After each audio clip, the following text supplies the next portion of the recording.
열왕기상 우리 10장 14절에서 29절의 말씀입니다. 열왕기상 10장 14절에서 29절의 말씀 한 절씩 교독하시고요. 마지막 절 29절을 함께 읽겠습니다. 제가 14절을 읽습니다. 솔로몬의 세입근의 무게가 금 666달란트요 그 외에도 상인들과 무역하는 객상과 아라비아의 모든 왕들과 나라의 고관들에서도 가져온지라. 솔로몬 왕이 쳐서 느린 금으로 큰 방패 200개를 만들었으니 매 방패에 든 금이 600세겔이며 또 쳐서 느린 금으로 작은 방패 300개를 만들었으니 매 방패에 든 금이 3만에라. 왕이 이것들을 레바논 나무 궁에 두었더라. 왕이 또 상아로 큰 보좌를 만들고 정금으로 입혔으니 그 보좌에는 6층계가 있고 보좌 뒤에 둥근 머리가 있고 앉은 자리 양쪽에는 팔걸이가 있고 팔걸이 곁에는 사자가 하나씩 서 있으며 또 12사자가 있어 그 6층계 좌우편에 서 있으니 어떤 나라에도 이같이 만든 것이 없었더라.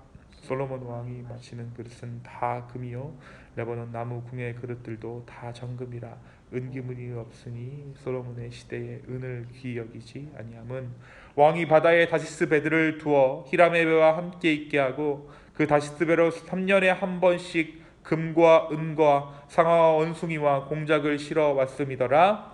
솔로몬 왕의 재산과 지혜가 세상의 그 어느 왕보다 큰지라. 온 세상 사람들이 다 하나님께서 솔로몬의 마음에 주신 지혜를 들으며 그의 얼굴을 보기 원하여 그들이 각기 예물을 가지고 왔으니 곧 은그릇과 금그릇과 의복과 갑옷과 향품과 말과 노새가 해마다 그리하였더라. 솔로몬이 병거와 마병을 모으매 병거가 1,400대요 마병이 12,000명이라. 병거성에도 두고 예루살렘 왕에게도 두었으며 왕이 예루살렘에서 은은 동을같이 흔하게 하고 백향 먹을 평지에 뽕나무같이 많게 하였더라. 솔로몬의 말들은 애굽에서 들여왔으니 왕의 상인들이 값주고 산 것이며 애굽에서 들여온 병거는 한 대에 은 600세겔이요 말은 한 필에 150세겔이라. 이와 같이 햇사람의 모든 왕과 아람인들에게 그것들을 되팔기도 하였더라. 아멘. 그래서 우리가 열왕기상 말씀을 아침마다 묵상하고 있습니다. 그리고 요마치 우리가 솔로몬 왕에 대해서 함께 나누고 있습니다. 어제부터 살펴본 열왕기상 10장은 솔로몬의 명성과 부요함이 어느 정도였는가 우리가 함께 나누었죠. 스바의 여왕이 솔로몬의 지혜에 대한 명성을 듣고 찾아와서 감동하고 솔로몬의 하나님을 찬양하는, 또한 그들의 신하가 참 복되다라고 칭송하고 정말 감탄하여서 정신을 잃을 정도였다라고 말씀이 기록하는 것을 우리가 함께 보았습니다. 오늘 본문 또한 솔로몬 왕국의 부와 명성이 어느 정도였는가 잘 기록되어져 있습니다. 14절의 기록과 같이 솔로몬이 세금으로 받은 금이 666달란트였다라고 오늘 말씀이 전하죠. 이는 환산하면 약 23톤에 해당하는 양입니다. 세입금이 금 20톤이 넘어가는 양을 솔로몬이 거두어 들였다는 것이죠.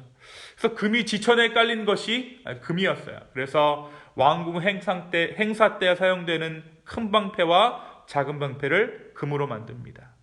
뿐만 아니라 레바논 나무 궁의 그릇들도 모두 정금이었다라고 이야기합니다. 말씀해 보니까 뭐라고 이야기합니까? 21절에 솔로몬 왕이 마시는 그릇은 다 금이요 레바논 나무 궁의 그릇들도 다 정금이라. 은기물이 없으니 솔로몬의 시대에 은을 귀히 여기지 아니했다. 그만큼 온 지천의 금이고 은은 오히려 귀하게 여기지 않을 정도로, 그 정도로 이 솔로몬의 나라 때, 솔로몬의 왕국 때에 그들이 얼마만큼 경제적인 부유함을 누렸는지 우리는 알 수 있습니다. 또 우리가 어제 말씀을 통해 무려 2,400km나 떨어진 곳에서 솔로몬의 명성을 듣고 스바의 여왕이 솔로몬을 방문합니다. 이러한 솔로몬의 명성을 듣고 찾아왔던 사람들은 이 스바의 여왕뿐만이 아니었습니다.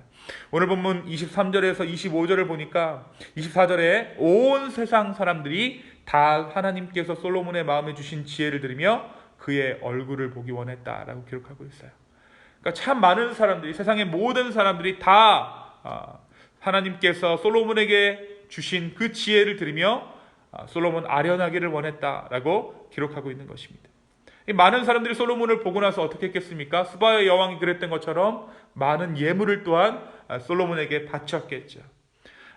스바의 여왕과 같이 많은 사람들은 솔로몬을 찾았고 세상의 그 어느 왕보다 큰 재산과 지혜를 보았고 하나님을 찬양했습니다. 사람들이 보았듯이 솔로몬의 재산과 지혜는 하나님께서 주신 것이었죠. 당사자인 솔로몬은 누구보다도 이 사실을 잘 알았습니다. 아버지 다윗 때부터 들어온 하나님, 성전을 봉헌할 때에는 하나님께서 직접 나타나셔서 마음을 온전히 하여 그 법도와 율례를 따르라 라고 말씀하셨던 하나님이셨어요.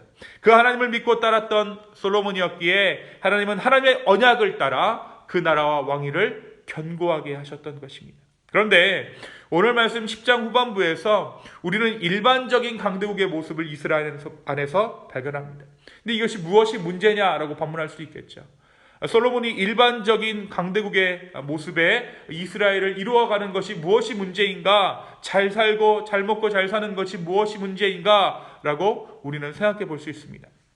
특별히 오늘 말씀 26절에서 29절을 보면 그들이 어떠한 군대적인 모습을 갖추었는가, 군사적인 것들을 얼마나 갖추었는가라는 것을 기록하고 있습니다.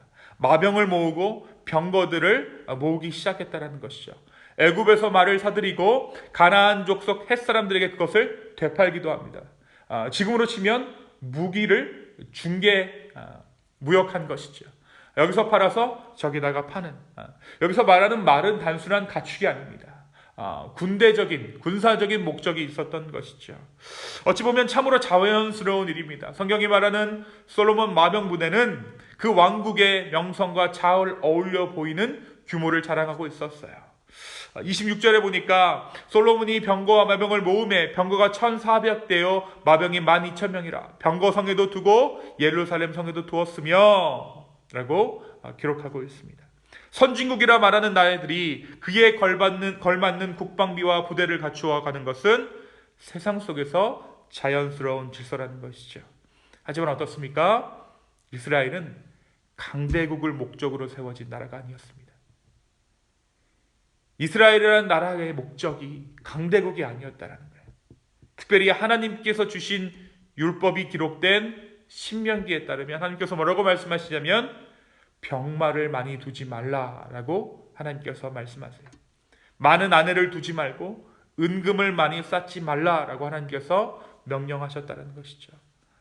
솔로몬의 나라는 부강해져 가고 말 그대로 태평시대의 융성 대국을 이루고 있지만 그것이 하나님의 뜻은 아니었다라는 것입니다.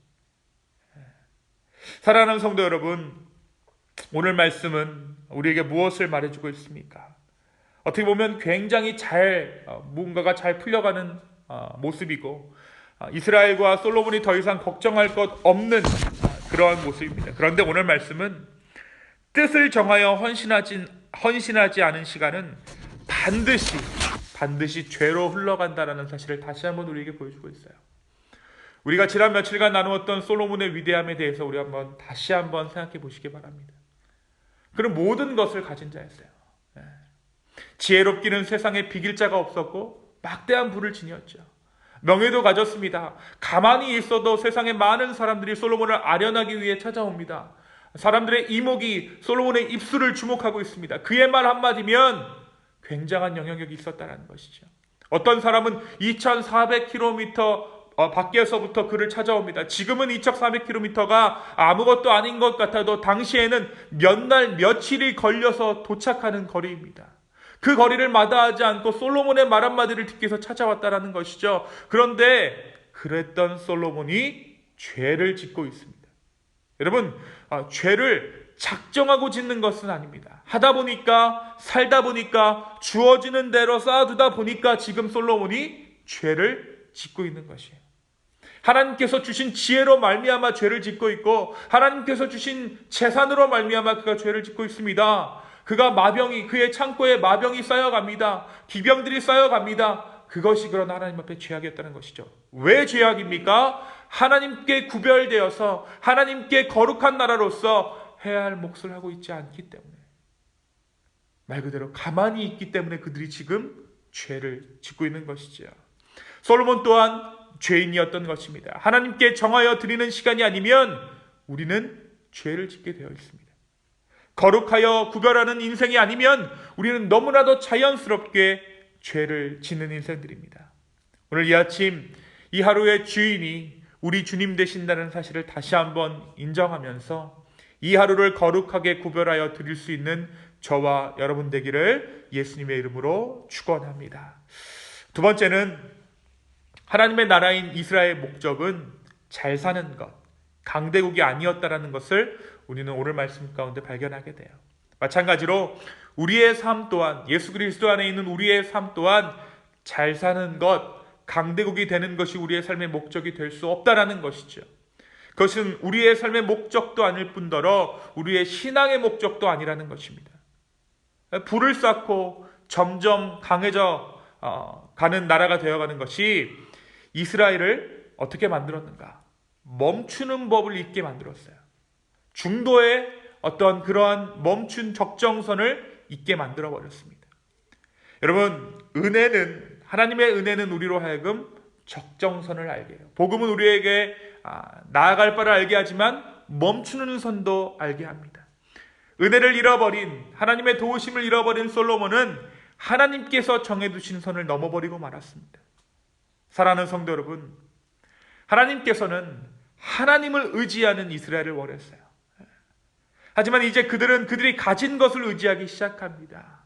국력의 지표가 되는 마병의 수가 정말 그들의 어떤 국력의 지표가 되는 것이고, 쌓아놓은 금괴의 수가 우리나라가 이만큼 잘 살고 있다는 지표가 되어버렸다는 것이죠. 조금 더 노골적으로 말한다면 이때 쌓은 부는 그 뒤로 악인 열전이라고 할 수 있는 이스라엘 왕들이 죄를 짓는 종잣돈이 되었습니다. 어디서 이 돈이 나서 망하고도 우상 만들고 또 제사 드리고 할까 싶지만 이게 다 솔로몬 때 쌓아둔 부입니다. 그 재산 가지고 그들의 아들들이 우상을 만들고 나라를 쪼개고 하나님 앞에 배역했더라는 것이죠. 사랑하는 기쁨의 교회 성도 여러분, 오늘 이 말씀을 듣는 주 안에서의 성도 여러분, 내 신앙의 목적, 내 삶의 목적을 주 안에서 다시 발견하고 다시 세우는 오늘 이 아침 되기를 소망합니다. 무작정 잘 사는 것, 무작정 풍요로워지는 것이 우리의 삶의 목적이 아닙니다. 은혜는 우리로 하여금 적정선을 지키게 합니다. 주님만 바라볼 수 있는 삶의 상태, 우리는 그 균형을 우리 스스로 결코 맞춰낼 수 없지만 오늘 신실하신 하나님께서 우리의 삶의 균형을 맞춰주시기를 간구할 수 있는 이 아침 되기를 예수님의 이름으로 축원합니다. 이 시간 함께 기도하시겠습니다. 하나님 아버지, 무작정 잘 사는 것이, 경제적인 부를 이루는 것이 우리의 삶의 목적이 아님을 다시 한번 인정하며 오늘 이 말씀을 통해 말씀하여 주심이 감사합니다. 아버지 하나님, 우리로 하여금 하나님의 은혜를 다시 한번 허락하여 주십시오. 오늘 이 하루의 삶을 거룩히 구별하여 주님께 드리기를 주여 소망합니다. 주님, 이 삶을 주님께서 받아주시고 이 하루의 삶을 주님께서 책임져 주시옵소서. 정말 주님, 무작정 잘 사는 것, 풍요로움을 이루는 것이 우리의 삶의 목적이 아닙니다. 우리가 주의 뜻을 따라 이 하루 살아내기를 원합니다. 주여, 우리의 삶을 인도하여 주시옵소서. 감사합니다. 이 모든 말씀 살아서 역사하시는 예수님의 이름으로 기도하였습니다. 아멘. 아멘.